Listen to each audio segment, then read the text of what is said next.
Good day everyone, and good day Sir Bart. So this is my session plan. So first is sector. So sector automotive and land transport. So yung sector ko is nakuha ko siya sa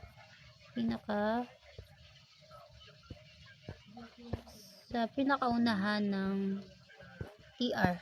So sa baba ng picture na to, sa baba ng NC2. So, ayan po. Then, proceed naman tayo sa qualification title. So, automotive servicing electrical repair NC2. So, nakuha ko lang yon dito sa taas. So, ito. So, may baba ng training regulation. Ayan. Then, yung sa unit of competency. So, preparing vehicle for servicing and releasing. So, nakuha ko lang yan sa unit of competency. Then, kinapi ko lang dyan. Then, yung sa module title naman, preparing vehicle for servicing and releasing. So, kinuha ko din yan dito sa unit of competency. Then, na iba lang, naging preparing lang siya. Kasi gumamit ako ng past progressive. Then, next is yung sa learning outcomes. Yan. So, yung learning outcomes is nakuha ko siya dito sa dito sa may element, dito sa part na sa akin, prepare vehicle for servicing and leasing. So, dito sa element. So, yung nasa element ko is tatlo. Receive vehicle, prepare vehicle for servicing, and prepare vehicle for releasing. So, tatlo yung nasa element ko, kaya yung just learning outcome ko is tatlo din. Then, proceed sa introduction. So, yung introduction, nakuha ko siya sa unit descriptor. So, kinapi ko lang siya. This unit covers the knowledge, skills, and attitude needed in identifying and preparing the vehicle for servicing and releasing. So, kinapi ko lang siya. Nilagay ko lang dito sa introduction. Then, proceed naman sa learning content. So, yung learning content, nakuha ko lang siya sa performance criteria.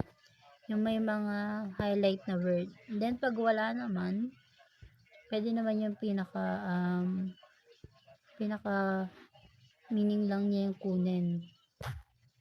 Then, so, nandito sa LO1 is my 5 learning content.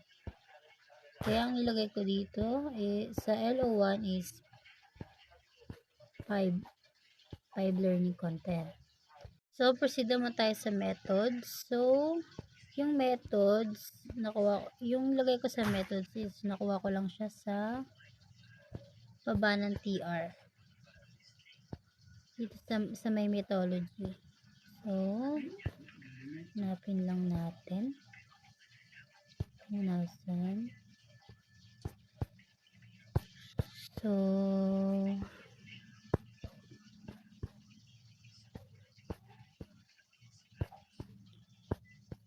dito sa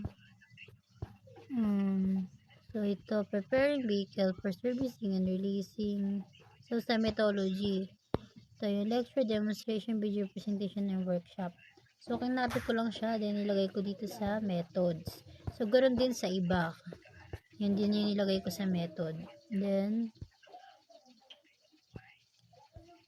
next naman is sa presentation. So, read information sheet 7.1-1.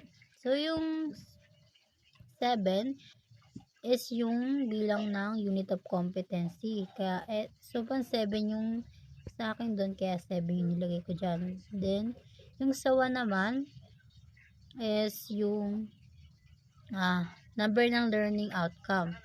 Then, sa Sa dash 1, sa last na 1 is yung learning content. So, naiiba lang siya.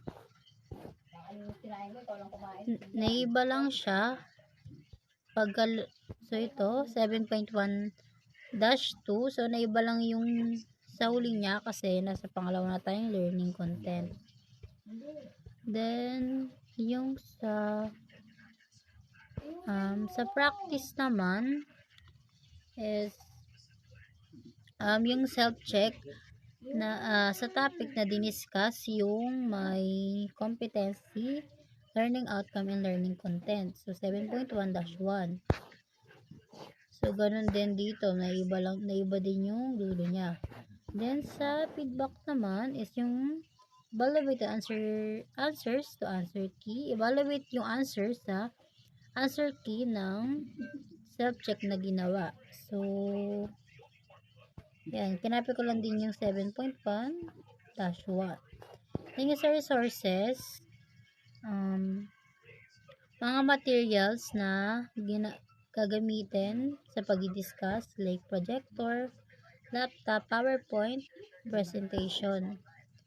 Then, ganun din sa iba. Then, lastly is yung sa time. So, yung hours na sa akin is nakuha ko lang siya sa baba din ng TR. Dito sa page 122. So, ito. So, yung part ko is kasama siya sa common competencies. Kaya, yung hours ko doon is 162 hours. So, 162 hours, i-divide mo siya sa kung ilan yung topic na nasa common competency. So, yung nandito is 1, 2, 3, 4, 5, 6, 7. So, 162 divide 7. So, 23.1428 and etc. Then, nakukunin ko lang dyan is 21.1. So, pagka nakuha mo na yung result, is i-divide mo naman siya kung ilan yung learning outcome mo. So, yung learning outcomes ko is 3. So, 23.1 divide 3. So, 7.7. So, yung 7.7, yan na yung mga hours ng nasa learning content. So, merong lahat ng learning outcome ay may 7 hours. So, lahat ng learning outcome ay may 7 hours. So, yung sa learning outcome mo naman is ang learning content ko dun is 1, 2, 3, 4, 5. So, i-divide ko lang yung 7.7 divide 5. So, 154. So, yun lang din nilagay ko dito sa time. Yan. Sa time ko. Then, ganun din yung kaya nung procedure na ginawa ko dito sa LO1, ganun din yung gagawin ko sa learning LO2 and LO3. And then, ganun din yung sa time niya. Ganun din yung sa method, presentation, practice, and feedback resources. So, yung sa presentation, gaya yung sa number. Dito kasi sa sa LO1 is 7.1-1.